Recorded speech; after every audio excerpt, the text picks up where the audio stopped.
you for coming back. I'm here with my buddy Sam, and he had an amazing deal closed last week with EZ, and I brought him on to tell us all about it. Dude, how are you? Doing great, man. How about you? Doing fantastic, living the dream and traveling a lot. So happy to be back in my office here with our team. So you had a pretty big closing in the last week or so, 2 weeks ago. When was it? It was supposed to close like 4 times. It kept getting pushed back. I think the actual closing date was it last Friday or last Thursday? Yep. Yeah, I know there was like a couple conundrums that we went through with some buyers and some getting information. So tell us about the deal. Where was it at? How'd you find it? Yeah, so it was in rural area in Southwest Virginia. Mhm. It was a package of 81, 82 units. It was Yeah. mostly single family homes with some small multifamily properties mixed in. I think it was like 49 properties. Wow. A few duplexes. I think one was like commercial. But mostly single families. It was one guy who owned all these properties himself for a few decades. And my property management company, they actually referred this to me before it hit the market. It was kind of like a pocket listing situation. Nice. So, okay, so it wasn't anything you were marketing to, just kind of fell into you because of relationships and networking? Yeah, just a relationship. I have some rentals here in this area, and my management company who manages my rentals, they actually just shot me a text one day and they said, "Hey, we got a guy who has like 50 houses he wants to sell. Would you be interested?" And I was like, "Absolutely." How much do you want? And we just went back and forth over text, and I secured the contract the same day that the lead came to me. Holy. So just real quick for everybody, like how long have you been doing real estate? You're a young guy. I mean, I know your story, but just for people that don't, like, how'd you get into this real quick and how long have you been doing it? Yeah, so I got into real estate at the beginning of 2020 and did my first deal, I think March 2020. Wow. And you've already got rentals and property management handling it and all that stuff. Yep. Yeah, I've never managed any of my own rentals, never wanted to get into the property management business. I hate paperwork. We know. Property management is a tough business. Yeah. I self-managed. We had almost 100 at one time. We self-managed until about 2.5 years ago. And the greatest decision I ever made was finding a good property manager. Yep. I've told myself, once I get more, like if I had like 100, 200 doors, it may make sense to start my own management company. Yeah. Have more control over it and cut some costs there. But without having that many doors, it just makes more sense just to outsource it completely. I'm going to tell you, man, I sleep so much better without getting those calls all day. Now at this point, the only calls I get are from like people calling my cell phone. Do you have a property for rent? Nope, I don't have anything. Call Dorby and they'll tell you what's available. So cool. So how many properties was it, and what was your purchase price? I think it was 49 properties, I believe, and I think it was like 81 units total. Yeah. We were under contract at first for $1 million even.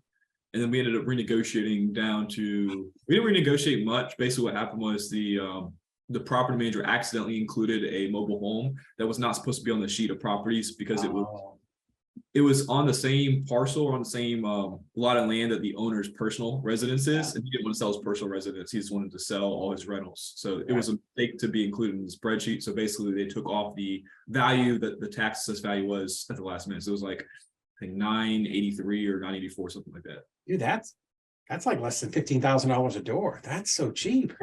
Yeah, very cheap. Most of the properties were pretty distressed though. A lot of them were vacant, and even the ones that are occupied, some of the ones that are occupied are probably worse than the vacant ones. I mean, they are pretty rough condition. I mean, they have good bones, but pretty much all of them have deferred maintenance. We'll probably need new roofs, new HVACs, new windows, things like that. So buyer's probably gonna put more money into the rehab than what he paid for the properties. Oh, really? What was the monthly rent? Any idea, or roughly? I mean, the ones that are rented, I think were around $500 a month, somewhere in that ballpark. Okay. So I think the total rent roll was supposed to be about $20,000 a month with the ones that were occupied. But when we try to get, rent rolls and receipts from the seller, a lot of the stuff he just didn't have, but the documentation he did have didn't quite support that number. So I'm not sure what the true number is. I mean, I don't know if you looked at it or your TC looked at it, but I think the receipts that he sent us only added up to like $6,000 to $8,000 a month when it was supposed to be $20,000 a month in the rent roll. Yeah. And I'll be honest with you, that's super common with these mom and pop landlords. Honestly, they're collecting cash, put it in their pocket. They're not depositing. They're doing every kind of shenanigan there is. And just some of them are dopey, right? They just picked up a property and then picked up another one and picked up another one. And they're not professional landlords. It's just literally a mom and pop operation. They operate out of a cigar box. And that's great for them because they probably didn't pay very much taxes on the income over the years. But when you go to sell and get your property or your portfolio valued, it's a struggle. Like That's exactly what this was. Definitely a small mom and pop operation. Even though he had all those properties, he was collecting rent himself, or I think he had one of his tenants who was actually going around helping him collect rent. He had the receipt book just like handwritten with a pencil on what he was collecting in rent. No financials or I think what 4 or 5 leases in place. It's pretty crazy. Yeah, it's I bought some properties like that, stuff like a package one time of 27 properties, and literally it was like graph paper in a notebook, and the wife was just taking notes, and they were kind of good, but it's there's a little bit of a leap of faith in there, and so cool. So did you contract it directly with the seller? Did this property manager help you kind of put everything together? How'd that work? So the property manager basically was the seller's listing agent in this situation. So she got a commission on the deal, and she drew up the contract and everything. Oh, okay. All right. How did you evaluate it? You said you contracted it pretty quick. Just because it's in my local area, like I have properties in the area, like it's one of those markets that I don't really have to run comps on. It's just like someone sends me a deal, I look at like the price per door, I look at the rental income, the number of properties. I was like, okay, like you said, like $15,000 a property, like unless they're all teardowns, I knew it was a deal. Okay. So that's an interesting thing. I talk to a lot of different people and different students, and when we're at events, and I think that ability that you have right there is the difference between somebody who thinks about doing real estate for a lot of years and then somebody who, like you, is really successful right out of the gate, is being able to make those kind of quick decisions. And definitely helped with, like I said, it being my local market. I couldn't have done that. Like if you sent me a big deal like that in your market in Chattanooga, it would have took me a long time to comp it out and numbers and underwrite it. But I'm sure same thing if I sent you a deal in Chattanooga, Tennessee. Sure. You've done hundreds or thousands of deals there. You can look at it in 2 seconds, look at the streets, and you can be like, okay, that's a deal or it's not a deal for the most part. Cool. So you get it under contract, and then what? What's your next move? So we tried marketing ourselves in-house. I have a disposition manager who's really hungry, really good. He makes a ton of calls every day. We use Investor Lift, so we have access to a lot of buyers ourselves, but we got a buyer in place actually for a $250,000 spread. Wow. I think we were marketing it for $1,225,000. So we got our full asking price on Investor Lift from a local buyer who's also a realtor. And she was gonna use a local credit union to finance purchase. Basically, she was in her feasibility period, and then she had a run in with the property management company. Actually, they basically tried not to let her inside the properties. They didn't want to give her access to them, so she got kind of pissy and just didn't want to do the deal. I'm not gonna go into details, but I mean, basically, just emotions got into the way, and she didn't want to do the deal anymore, even though it made sense on paper. So we lost that buyer, $225,000 spread, and we were running out of time on the deal. So I hit up one of my friends, Patrick Nickerson, and he actually a new buyer, he had a really strong relationship with out of North Carolina who had never bought in my market, and he actually paid, I think, 1.25 for it, and so we got to split that assignment fee. Damn, that's pretty cool. So that first buyer who bailed out, was she still in her due diligence? Were we able to keep her deposit, or? Yeah, so she had sent her due diligence money in, but she was still in that time period, in her feasibility period, to where she could get it back. Okay. And like she walked like half the properties one day, and she really liked the deal. I think she would have moved forward if it wasn't for her getting into a little bit of an verbal altercation with one of the listing agents. I don't know exactly what happened because I wasn't there at the appointment, but I know words were said, cuss words were said, and ego got in the way, and for whatever reason, I don't know whose fault it was or how it transpired. Doesn't really matter at this point, but it fell through. Yeah, the only thing I've ever found when we're dealing with like an existing property management company is we need them to be on board, right? Because they can help us facilitate the showings and the paperwork. And I always say, we would certainly like to keep you on board. We would love for you to be our property manager going forward. What can you help us with in this transition? And sort of, at least give them the glimmer of hope that they can keep this this listing or these properties in their portfolio. So they'll at least play ball with us and get us through to to closing, right? Yep. So cool. So Patrick, you guys partnered up. He brought you a deal or a buyer, and like from that point, what happened next? It was a lot of things, a lot of little things kind of helped the deal. The buyer, he wanted to get as many leases as possible. He wanted to get as much documentation to show the rental income that was coming in as possible. Right. Because we marketed it as $20,000 a month of rental income. So he's like, okay, where's that money coming in at? Yeah. And we only had like three, 4, 5 leases. I don't know how many leases it was, but not very many. And we had a tough time even just like confirming the occupancy. The management company just didn't really have any documentation at all showing, what was being collected. Yeah. So that was tough. It took a few weeks to get the buyer enough to get him on board with going ahead and closing the deal. Wow. Okay. So yeah, I mean, it's that same kind of struggle, just property manager, terrible old time, landlord, that type of stuff. Well, cool. So if you want to tell people what was the total assignment fee on the whole deal? Yeah. So it was going to be $250 gross, and then like 125 for both me and Patrick. Yeah.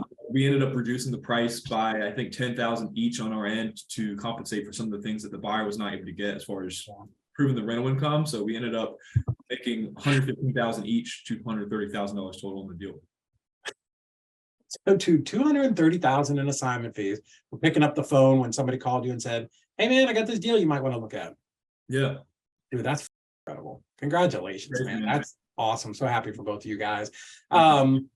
So hopefully our team was able to help you a little bit and kind of bring this thing over to closing. I do remember there was some struggles, not a you thing or a Patrick thing, just dealing with the seller and dealing with, the agents and all the kind of goofy stuff. But hopefully we were able to make that process at least a little bit easier for you. Yeah. Hannah on her team, she's always awesome, but she helped out a lot with working with the property management company and the seller to get us everything that they had and put together some estoppels and get everything in place for the buyer to feel confident to close. And that definitely took a lot of stress off of me because I didn't really have time to be too involved in the deal. I just wanted to pick up the phone and get it done. Next deal. Well, that's what being a CEO is, right? Like, yeah, you're able to delegate and outsource, some of the hard parts of the business. So nice assignment fee, 115,000. You're going on vacation, getting another Corvette. Like, what are you going to do? It's my first Corvette back, man, because it's still in the shop. But yeah, they can't find parts for it, so it's still in the shop. Oh no, man. So they'll probably have to total it, but it is what it is. Yeah. But just reinvesting into my business. As you know, there's a lot of overhead when you have a big team. I got a sales manager and several acquisitions, Dispo, TC. So just got to reinvest into the business. 115 doesn't go as far as it used to when it was just me. It doesn't. I tell people that, like, you think 100,000 to somebody not in our business, 100,000 sounds like it's a lot, but it's real easy to piss through 100,000. Like it goes by just like that. Yeah, $30,000 went farther. When I was first into the business, I know overhead like a $20,000 or $30,000 assignment fee honestly would go farther than this does now. But I'll take it. Well, dude, I mean that's an incredible assignment fee, and it's cool that you got to work with your buddy and you guys were able to get that over the line. But you have more, right? You have other big deals coming down the pike. Yeah, we got I think it's 42 unit apartment complex in rural area in Oklahoma that we got under contract. They were actually JVing with another company as well. And we're not gonna make quite as much on that one. I think it's gonna be like around $100,000 spread there, like total. But people are banging their head against the phone right now with you going like, "Oh, it's only 100,000 and we're not going to make as much on this one." Well, that's like the gross. I mean, it'll be like 50 on my side, a lot smaller than this one, but still, good size deal. Yeah. Well, dude, that's an incredible story. I'm glad that we were able to help you. You have really been, for us, we get to see a lot of companies really kind of behind the curtain, and you are definitely one of those companies that's just really out there crushing it. And to see kind of your growth over the last year has been amazing. We close deals for a lot of the so-called influencers in this business, and I'll tell you, you're right there with all the ones at the top. So really congratulations to you and your team. Appreciate it, man. I definitely learned a lot last year when I went down to your office on the disposition side that we implemented into our business, and having the TC outsource has helped a lot with focusing on the marketing and sales aspect. Because that's what intrigues me, man. Is how can we improve our marketing, get better quality leads? How can we improve our sales processes? Like I said, I don't want to deal with the paperwork and calling title companies and finding title companies in different areas. It's terrible, man. I'm like you. I'm that that entrepreneur, we hate those kinds of things. It's the same reason my accountant hates me. Your accountant probably hates you too, right? Like I never answer anything on time. I never get them any of the stuff that they're waiting on, because we're out and we want to be doing deals and doing like the fun shit. So we have to have people that can do that. So I'm glad Easy's able to help you get those over the line. Well, cool, man. Before I let you go, any like kind of final words for anybody that's listening and wants to be doing these kinds of big deals? I would say just focus on building relationships. Mhm. A lot of people talk about, networking. Networking is great, but when I think about networking, building relationships, to me, it's more than just like going to a bunch of events and hanging out business cards with people. You got to just provide value to people over time and maintain relationships with communication. Like with, if you have a lot of realtors, attorneys, management companies, contractors that all know who you are and what you do, like you're going to get deals like that over time. Yeah. Awesome, man. Well, dude, $230,000 on an assignment fee from a referral. That's absolutely freaking incredible. Sam, thanks so much for coming on and just kind of doing this little case study with us. I really appreciate it. Thanks for having me, David. Cool, man.